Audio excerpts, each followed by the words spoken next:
Tonight on KVUE News at 6, the State House in its 8th hour of debating the state budget. Christy Millward has been there since around 10 this morning. And here in the studio, Tony Plohetsky has been digging up exclusive information about a new idea to help Travis County inmates pass the time behind bars. And that is where we begin. Tony joins us now here at the desk. And this is an interesting idea, Tony, from the sheriff's office, some people might not like. Okay, so Mike and Quita, back in the day, if you were booked into the jailhouse, you hoped a friend would send you a magazine or a book like this one. That's all changing. It's 2017, and this is becoming the new source of entertainment for inmates inside the Travis County Jail.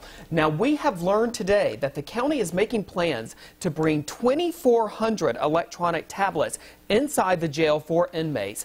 Now, officials say this is a great idea and can help reward inmates for good behavior and help them rehab their lives. But others, including the county's top criminal judge, are wondering whether the jail is the right place for this technology. So here's what we're talking about. You can see it looks a lot like an iPad, and it has features like a job search, podcasts, music, e-books, and even games.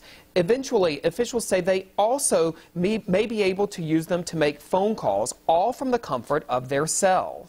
The official who oversees the county jail says the tablets will inspire inmates to follow the rules. He says, quote, "Not everybody likes following the rules, and sometimes you have to prod them in the right direction." But State District Judge Brenda Kennedy says she only learned of the plans after hearing courthouse deputies talking about them, and she says she was shocked and wondered whose idea was this and why. Now, the county isn't paying anything for the devices. The company is supplying them as part of the contract to provide telephone services for inmates. And Mike and Quita, there is no word yet on exactly when these will be handed out to inmates, but that will likely happen sometime in coming months. So, Tony, these inmates won't have free reign, right, to just surf the web? That's right, and that is a big deal as part of this technology. They will not have access, unfettered access to the internet. It will be a secure network that they will have access to, but that's it. And officials say if they do learn of anyone who, by the way, was able to get online, get on the internet, they have a simple solution. They'll pull the plug. Hot topic. It is. It is. A lot of people going to be talking about this. All right, Tony, thank you. You bet. And let's now jump to the topic of conversation amongst state lawmakers, the budget. KVUE's Christy Millward is live at the Capitol. And Christy, the lawmakers are still discussing the budget at this hour. Quita and Mike, just a few moments ago, we checked and the representatives were on amendment number 82, but there were 401 amendments pre-filed, so the lawmakers will likely be here late into the night and early morning hours. And by passing this budget, I think we will do incredibly well and we'll really set the stage for prosperity in the future. Representatives in the Texas House are ready for a long night of budget talks. I hydrated a lot and tried to get a good night's rest. The Senate approved its budget last week, so now the representatives are amending it to match their priorities. There were untold numbers of amendments to the amendments, and that's where the night gets really long. Representative Celia Israel of Travis County says she's pleased with the decision so far. I always say budgets are moral documents, so far we've been able to secure some more funding for CPS. That's clearly an emergency issue, and we've been able to stay away from fights around bathrooms, which is not an emergency issue. We have to prioritize, so I think that this is less of a priority. The House budget, made up of $104.3 billion of state money, would give an additional $430 million to CPS, $500 million to the retired teachers' health care, and allocate $650 million for border security. But it would also cut $2.4 billion from Medicaid. Representative Larry Gonzalez from Round Rock is on the Appropriations Committee. He says this year is a tighter budget. Last session, we had some extra money from some oil and gas and a high sales tax. We're doing pretty well. It's not the case this time.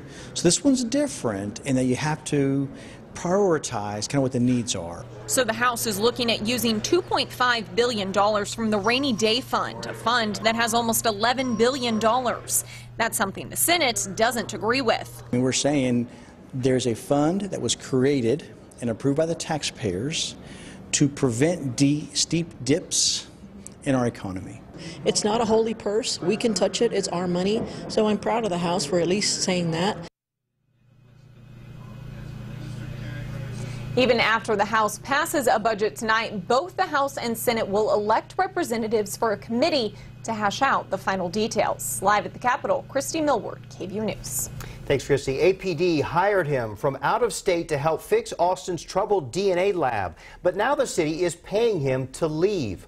Scott Milne was hired to be the department's chief forensics officer, but after moving here from Arizona, he's been getting paid $111,000 to stay at home. That's because officials looked deeper into his application packet and saw that he had several failing grades in college classes relating to forensic science.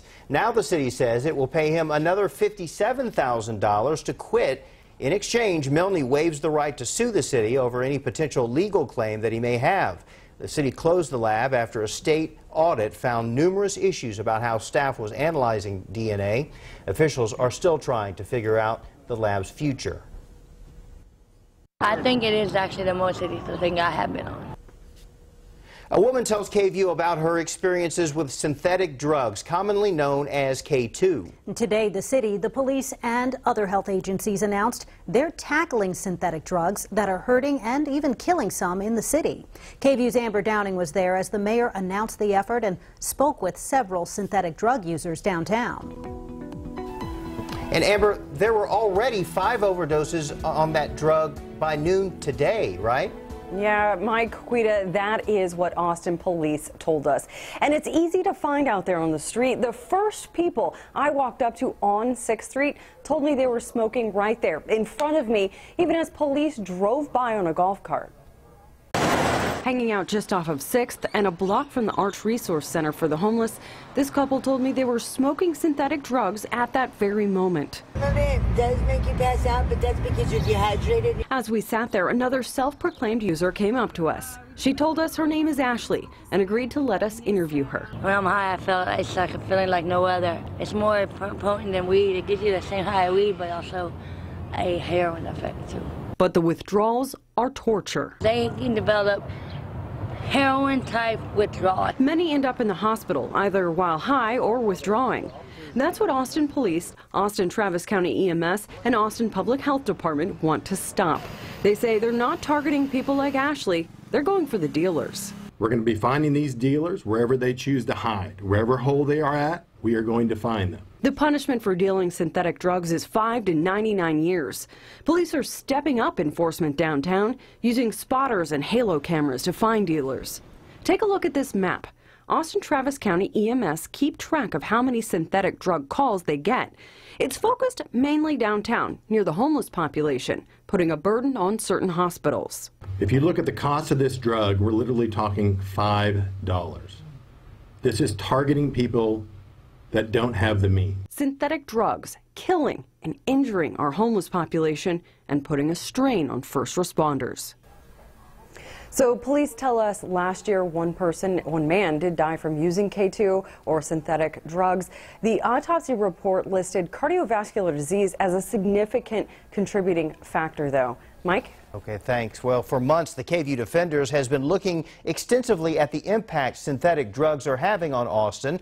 We're working on a full investigation to answer all of your questions. Check out the Defenders in Progress update on our Facebook page and chime in with what you want to know. Halfway through his first term, Austin District Trustee Paul Saldana is expected to announce his resignation from the school board tomorrow. Saldana was elected in December 2014. He told our partners at the Austin American-Statesman there wasn't just one reason for his resignation, but a culmination of various ones. He says he has spent more time on school board work than on his own work as a consultant, and that needed to change. Saldana is best known for his advocacy for equity in the district. And let's get to the forecast, and I'm pretty sure that we can expect more sunshine. Yeah, it's been nice out there, but Albert, you're tracking a slightly warmer Friday for us. Yep, we're going to be back in the 80s tomorrow, hovering just above average today. Low humidity, sunshine, and nice to get a break from those strong winds we had earlier this week. Live camera now from Westlake Hills overlooking downtown Austin. There's a look at the highs that we had today, just under 80 degrees. We'll be back in the 80s, though, as early as tomorrow. Also more wind and humidity as we head towards the weekend, and that increase increased moisture will lead to shower and storm chances, not just for the first part of next week, but could linger until about a week from today. We'll talk about a change in the weather pattern for next week coming up.